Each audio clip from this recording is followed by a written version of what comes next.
for 2 months. Up to now, we have not got CDF money.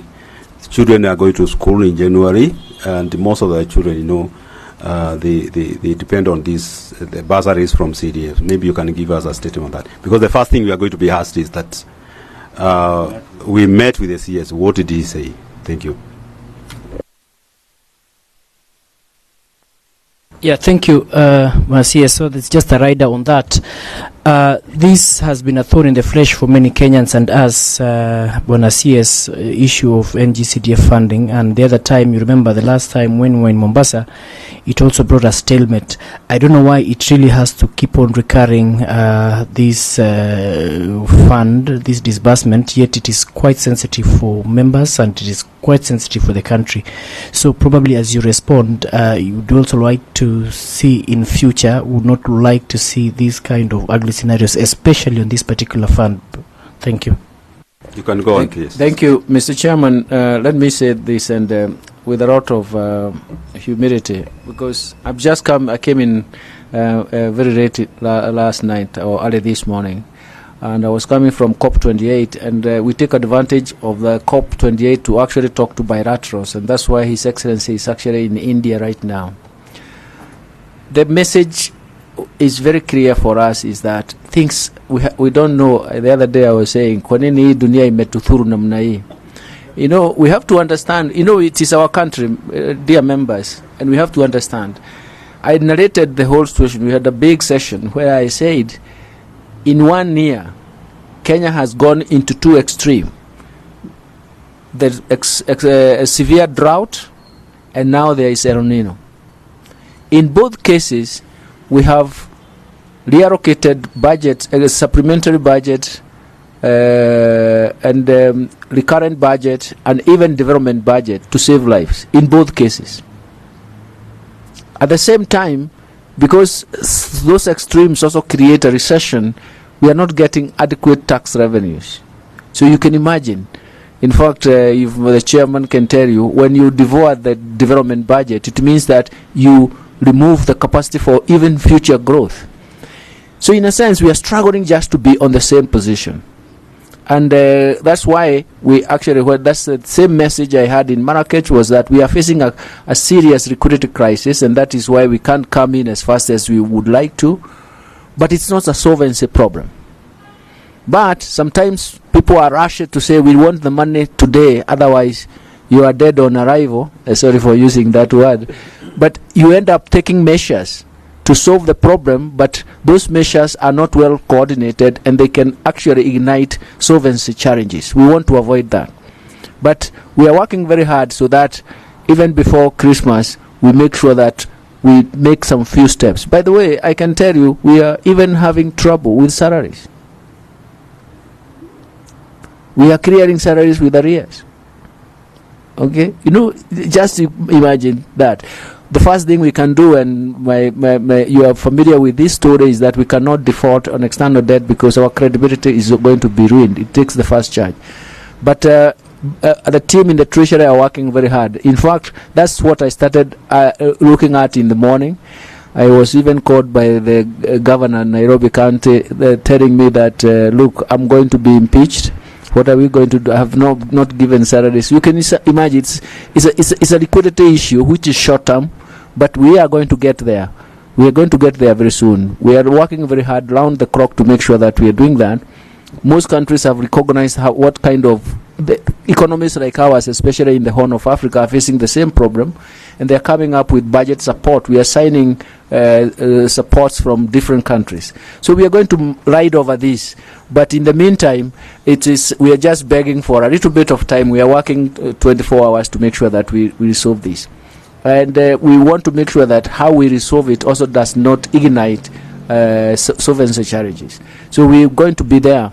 But it's only that we cannot get what we want at the time we really desperately want it. But we be sure that tomorrow, the next day, life is also going to give us some signal.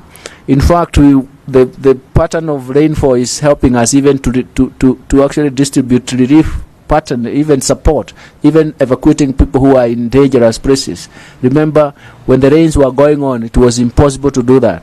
So at least in every crowd there is a silver lining that we are trying to utilize, and we are going to make sure that we utilize it to the maximum. Thank you very much, and I hope you bear with me and my colleagues at the Treasury and the totality of the government. We are all facing that crisis. Yes. Bwana CS, thank you so much for that elaborate explanation. But I would also like to ask, yesterday we saw an increase of interest rate from to 12.5. What is the effect on the domestic debt in that rise? Thank you. Yes, Mheshimiwa. Yes. Thank you, Chair. Now, Bwana CS, I would like to say that I represent a rural area in Parliament, and I know what people are saying. We want to save your neck, Bwana CS. We are in a problem. You know, this is your second year. You are on with second year in office, but things have not been good. You remember when we were in Mombasa, we had to walk out in protest so that we get CDF. Our position at that time was threatened by Wananchi, saying, if we don't get CDF, you are going to see our wrath. Now we seem to be facing the same thing in our second year again. And why I feel concerned much is that the background of what is happening makes people wonder why we cannot even get CDF as we were doing before the current regime. One thing is that we are paying too much tax. And when you pay much tax, you expect revenue to be a lot more than before. The contrary is the situation. We seem not to be having any money at all, not just for CDF, but for everything. But CDF is touching the hearts of people. Bwana CS, I know if we go home without CDF, and we are going home the next day after tomorrow, closing bunge tomorrow. If we go without any CDF money, we are just going to plunge ourselves into a burning fire. I was in the chamber when the speaker was on the floor. He explained to us that we are going to give some mere 9 billion Kenya shillings, which will be paid by about 20th of this month. 9 billion is nothing, really, zero. That therefore means by January we will not be having money to give bursary. All mothers, fathers are going to run to us, MPs, forcing us to give them something for fees. And of course, you know, if the government cannot do it, who are we to do what the government cannot do as individuals? Bwana CS, you are putting us in a problem. So my last take is, whatever you can do, please make sure we do have money to pay bursary, because with us it is going to be simple. We will say, we spoke with the CS, he knows our concern. If your child is not going to school, don't hold me responsible because I pay tax. Hold the CS responsible. This is a plea, and I say it is a plea from Wananchi, not from me. Okay, as a person. Yes, Thank you. Thank you very much, Chairman. Oh, sorry. I don't want to read from the book of Lamentation. I want to read from the book of Ecclesiastes to encourage you, Bwana CS. I have known you as a honest and a truthful man. Please share the truth before time catches up with you. Share the truth. Say, kimeumana. Give me time, kidogo. You will be able to sort out the problem. With a pledge of about 9 billion, if it is shared by the 290 constituencies, you will get about 30 million or 20 something million per constituency for bursary. I want to encourage you that now we are done with 844. So the class 8 that exams, they have no chance of repeating because the curriculum behind them is completely different. So all of them must proceed to high school. What does that mean? It implies that there will be need of bursaries for many Kenyan children because they can't go back there. So I encourage you to push a little bit. If you can be able to double that to 18B, or just work on a percentage between 40 to 50% release. You can suspend the money that you want to give to subsidy to boost the sugar cane and other things. Suit the children of Kenya, because that is the fabric of this nation. That is where it holds. I want to encourage you to explore options before Parliament start giving you serious demands.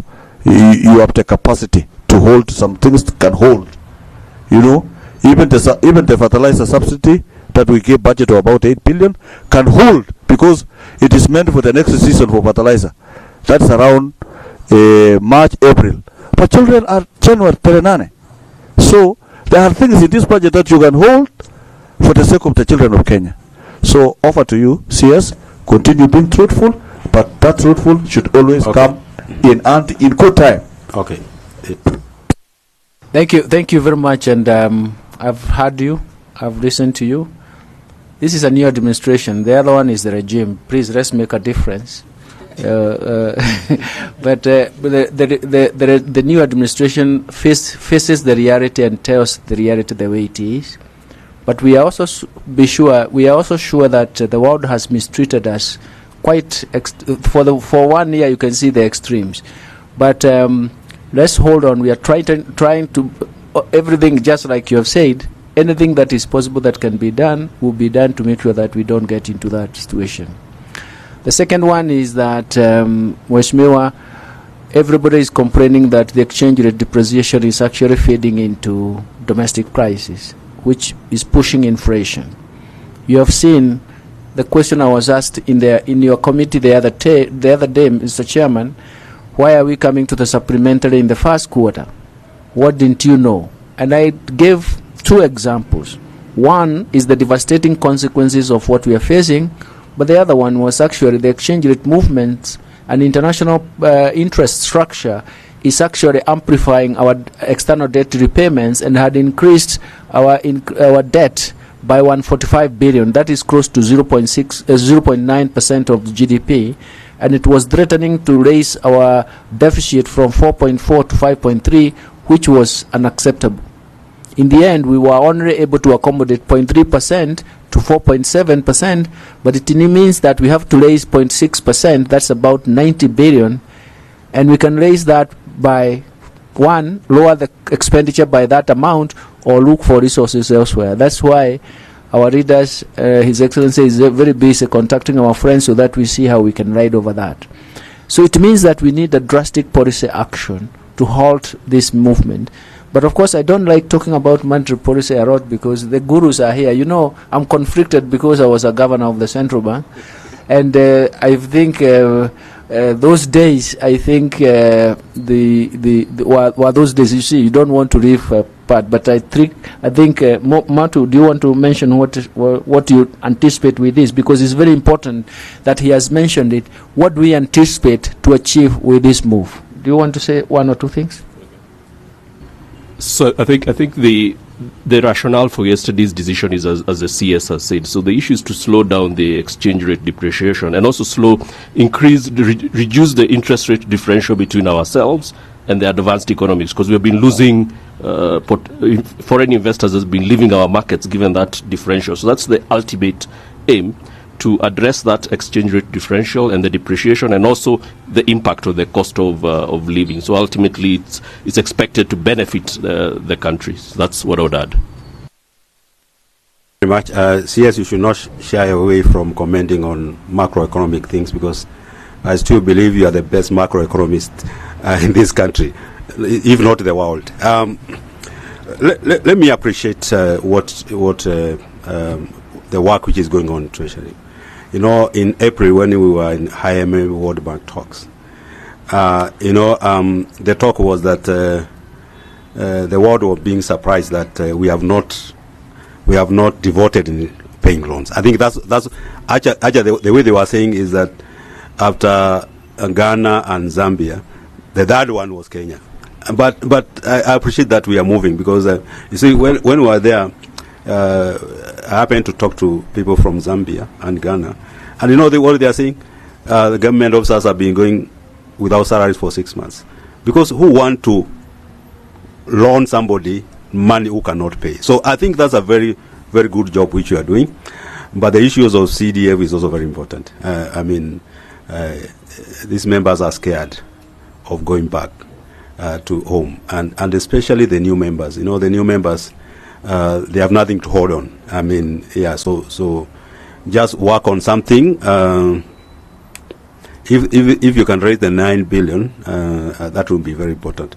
And I understand, is it World Bank or IMF? They are giving us 100 billion for budget support. I don't know when, but if you get that one, make sure the CDF gets some. Actually, you are right, Mr. Chairman. We have already concluded with the World Bank. The World Bank is almost concluding. The IMF is going to the board, but we also have talked to other countries like China.